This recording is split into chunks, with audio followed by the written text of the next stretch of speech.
Quem pode aguentar aí? Amém. Só um, dois, quantos? Glória a Deus. 5 minutos. Glória a Deus. 5, 10, 15, 20, já deu. Tá bom, tá bom. Deus abençoe. Meus amados, muito bom estar participando deste culto, nesse último culto, participação em família. O que nos resta agora, praticamente agradecer a Deus pela família que Ele nos deu, né? Eu sei que cada um de nós, família que aqui estamos representando, né? Deus tem usado de alguma forma especial. Muitos de nós temos enfrentado lutas, barreiras, né? Dificuldades, ventos, tempestades, mas nós não nos deixamos abater. Nós estamos de pé, né? Conforme o hino que a irmã Marilene acabou de louvar, né? Acredita, Deus está com você. Deus, Ele é aquele que resolve, né? Por nós, Ele age por nós. Já falamos aqui nessa noite. Então, Deus que Ele é um Deus que pega as nossas causas, né? Nessa luta não tereis que pelejar, mas Ele não prometeu um mar de rosas a nenhum de nós. Nesse mundo tereis aflições, como nós já falamos aqui. Então, não adianta nós querermos vencer ou viver o Evangelho sem aflições, sem lutas, né? Sem tribulações, jamais. Mas nós sabemos que o Deus que nos chamou, Ele nos garante a vitória. Amém? Amanhã nós teremos um trabalho aqui na igreja, né, de 8 às 9, oração, e à noite, 19h30, o pastor Iara, o culto de ação de graça pela passagem da nossa pastora, e ela conta com a participação de todas as irmãs. Mas como as irmãs às vezes têm dificuldade de estar locomovendo, está indo só, né, a igreja ali suporta todos nós, homens, esposos também, para que nós possamos estar ali, juntamente com nossas irmãs, festejando, cultuando a Deus. O pastor Daniel prometeu que esses cultos normalmente de ação de graça, culto às vezes que ele arrasta, né, demorado, mas ele prometeu que será um culto rápido. Ele vai fazer de tudo para abreviar ali as oportunidades, para que nós possamos sair num tempo ali hábil, que não venha atrapalhar ninguém na terça-feira. Sei que os irmãos trabalham, nós sabemos disso, né? Mas, então, os irmãos que puderem, principalmente as irmãs, acompanhem a pastora, vai ali amanhã, um grande culto de louvor e adoração a Deus, e nós estaremos ali juntos, alegrando com o Senhor, e também alegrando, né, o coração da nossa pastora, porque ela quer verdadeiramente ver, né, sentir de perto se ela está sendo amada, abraçada pela igreja, né? Então são as congregações que eles sempre dizem que são os braços direito e esquerdo que eles têm, que dão apoio. Então, quando nós deixamos de estar indo, muitas das vezes ele olha para o dirigente. Eles acham que o dirigente que não está esforçando, não está incentivando, mas não é isso que acontece aqui, né, irmãos?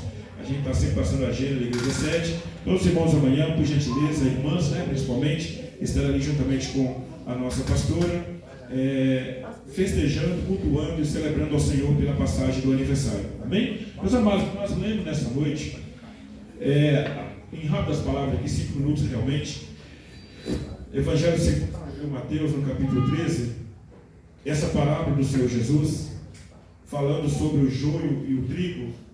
Nós encontramos aqui verdades preciosas, lições maravilhosas nessa passagem, porque muitos de nós, como servos do Senhor, às vezes nós incomodamos, né, com o crescimento do joio no meio do trigo. E aqui nessa passagem fica bem claro, né, nessa passagem, nessa parábola, nos mínimos detalhes, até mesmo o dono dessa vinha, podemos dizer, dono desse campo, ele pôde afirmar com todas as palavras, todas as letras, né, que foi o inimigo que fez isso. E a palavra de Deus vai dizer, propôs uma outra parábola, dizendo, o reino dos céus é semelhante ao homem que semeia boa semente. Nós vemos aqui que tudo foi feito de forma correta, de forma perfeita. A terra era boa, a semente era boa. O homem semeou uma boa semente no seu campo. Mas dormindo, os homens, veio o seu inimigo e semeou o joio no meio do trigo e retirou-se. Então, na verdade, não é só a gente fazer o bem, fazer as coisas boas. Nós não podemos, como a palavra de Deus diz, que que nós devemos vigiar e orar. E muitas das vezes nós fazemos o bem, podemos nos intitular como servo do Senhor, sempre fazendo as coisas que o Senhor, a vontade do Senhor agrada, que é perfeita, que é agradável, a vontade do Senhor. Muitas das vezes nós nos questionamos, nos paramos, nos deparamos com questionamentos, dizendo, por que comigo? Sempre que eu faço tudo certo, a semente é boa, o campo é bom, foi tudo perfeito, por que comigo? Essa frase que muitas das vezes nós ouvimos, por que comigo, ela muda totalmente o sentido quando nós acrescentamos o não. Por que não comigo?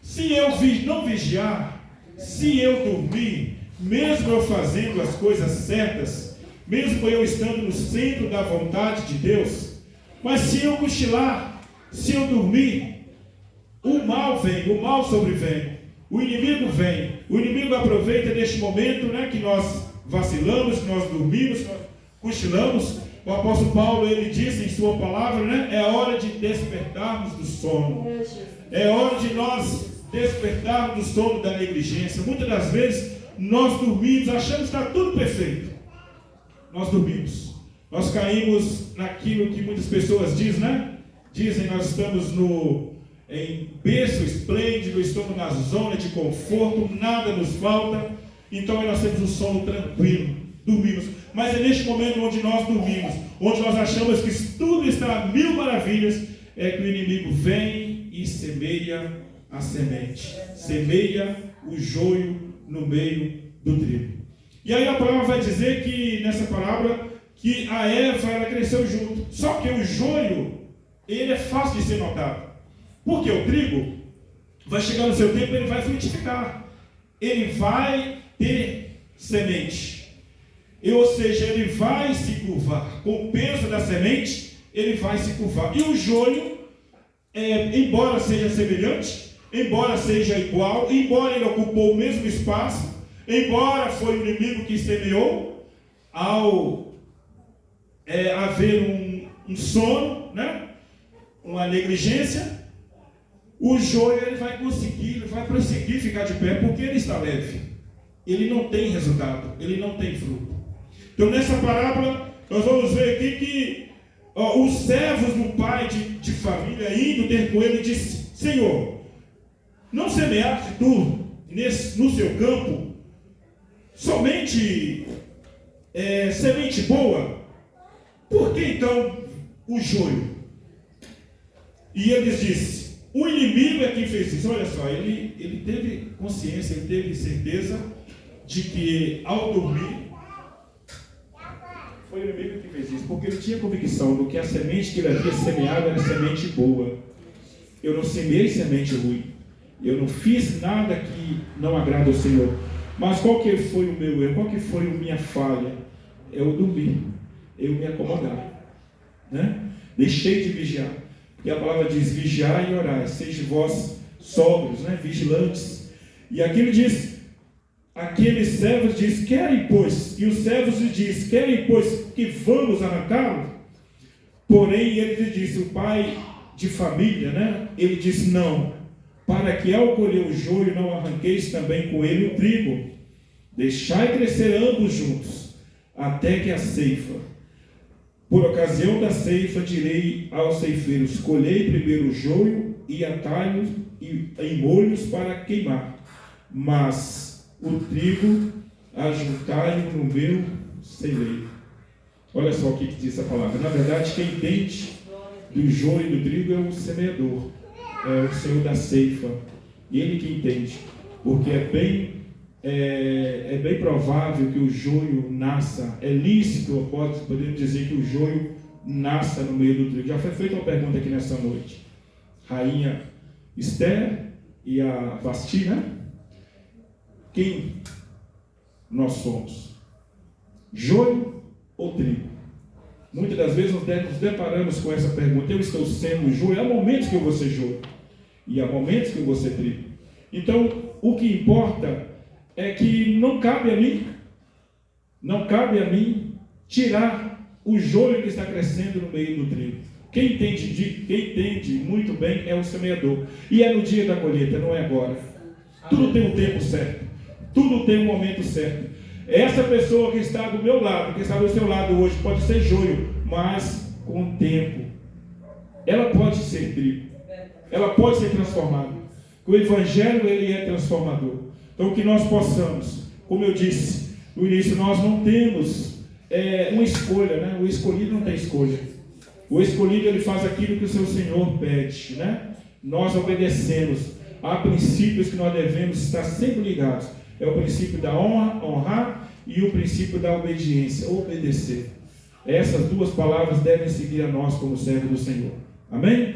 Ficamos com essa palavra, que Deus continue abençoando, falando. Deus já falou profundamente conosco hoje através dos instrumentos que aqui Deus colocou, levantou, e nós aprendemos através das letras dos louvores. Então, que nós possamos seguir essa semana de bênção e de vitória. O que nos cabe agora é estar orando por cada uma família aqui representada nessa noite. Que o Senhor Deus continue abençoando a sua vida, continue fortificando o seu ministério, e que você verdadeiramente possa fazer a diferença em nome do Senhor Jesus. Amém? Vamos ficar sobre os pés.